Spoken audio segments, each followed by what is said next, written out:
Երկրորդ վերջասական նախկին օրակարգը ցեղասպանության ճանաչման հետադարձում եւ պահանջատվություն։ Երրորդը հայապետական հողերու վրա ագող եւ աշխարհի մեջ ծրված հայ ժողովրդի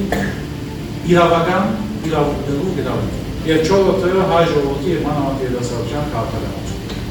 Այս 4 շիների վրա հնվեցավ հայտարարի աշխատանքը։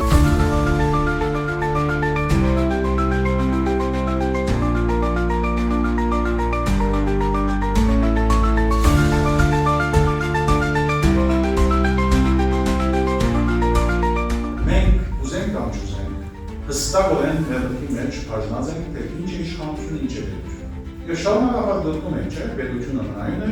իշխանությունը գնային է։ Եվ ան իրականացում ենք հայտարարի աշխատանքները։